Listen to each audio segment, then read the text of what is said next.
जी हाँ दोस्तों, हम सबसे मोस्ट इम्पोर्टेंट इतिहास के एमसीक्यू मोस्ट इम्पोर्टेंट क्वेश्चन देखेंगे। तो अब देखते हैं। नंबर 1, अंग्रेजी संसद में भारत सरकार अधिनियम कब पारित हुआ? 1852 में, या 1856 में, 1858 में, या 1816 में? तो इसका आंसर होगा, आप देख लेते हैं, 1858 में। भारतीय राष्ट्रीय कांग्रेस का 1896 का अधिवेशन निम्नलिखित में किसके लिए विख्यात है? भारतीय राष्ट्रीय कांग्रेस का 1896 का अधिवेशन निम्नलिखित में किसके लिए विख्यात है? पहली बार राष्ट्रगान गाया गया, पहली बार राष्ट्रीय गीत गाया गया, पहली बार तिरंगा लहराया गया, इनमें से कोई नहीं। तो इसमें पहली बार राष्ट्रीय गीत गाया गया। 1896 में पहली बार कांग्रेस के अधिवेशन में भारत का राष्ट्रीय गीत वंदे मातरम गाया गया। वंदे मातरम बंकिम चंद्र चटर्जी के उपन्यास आनंद मठ का अंश है। यह 1937 तक भारत का राष्ट्रीय गान रहा था। निम्नलिखित में से किस गवर्नर जनरल को भारतीय प्रेस का मुक्तिदाता कहा जाता है? भारतीय प्रेस का मुक्तिदाता कहा जाता है किस गवर्नर जनरल को? तो इसमें option A Lord William Bentinck को, सर चार्ल्स मेटकाफ को, लॉर्ड ऑकलैंड को, या लॉर्ड एलेनबरो को। तो इसमें आंसर आएगा ऑप्शन नंबर, करेक्ट आंसर इसमें से कोई भी नहीं।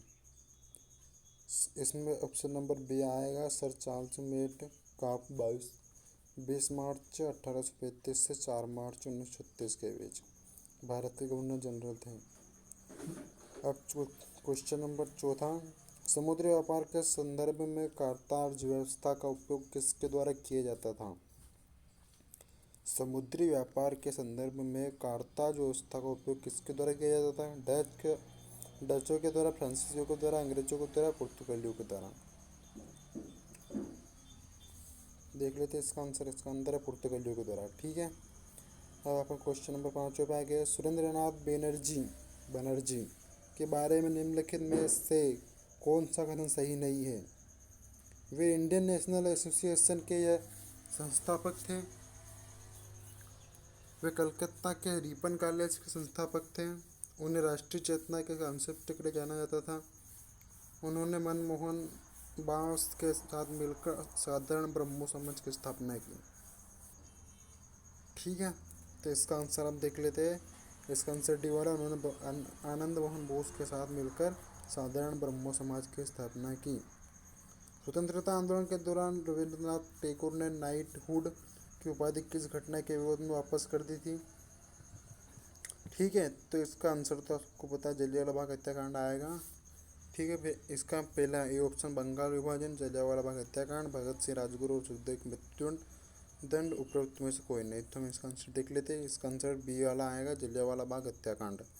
ठीक है। रविन्द्रनाथ टैगोर को 1915 में ब्रिटिश सरकार ने नाइटहुड की उपाधि से सम्मानित किया था, किंतु 13 अप्रैल 1919 जलियांवाला बाग हत्याकांड से आहत होकर उन्होंने नाइटहुड की उपाधि वापस कर दी। इस संदर्भ में उन्होंने लॉर्ड चेम्सफोर्ड को पत्र लिखा था।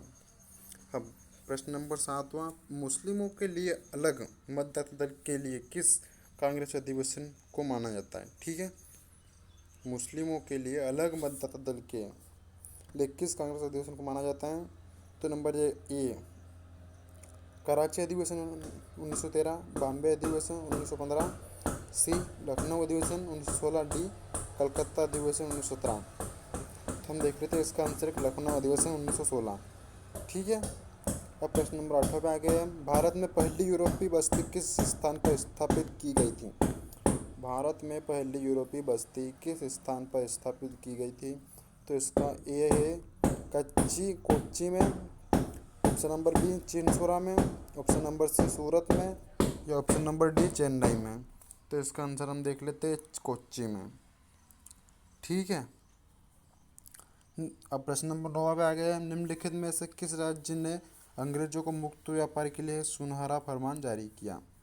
निम्नलिखित में से किस राज्य ने अंग्रेजों को मुक्त व्यापार के लिए सुनहरा फरमान जारी किया? तो option number A Hyderabad, option number B Bijapur, option number C Golconda, option number D Ahmedabad.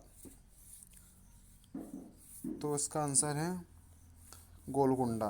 1632 में अंग्रेजों को गोलकुंडा के साथ मुक्त व्यापार करने का सुनहरा फरमान प्राप्त हुआ। इसके लिए शुल्क 500 पोगोडा प्रतिवर्ष था।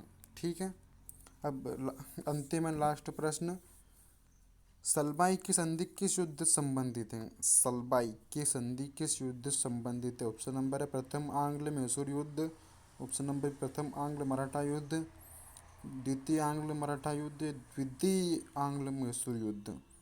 ठीक है, तो इसका आंसर है प्रथम आंग्ल मराठा युद्ध। और इसके साथ हमारी ये प्रश्न उत्तरी खत्म हुई। प्रथम आंग्ल मराठा युद्ध के बाद 17 मई 1782 को सलबाई की संधि पर हस्ताक्षर किए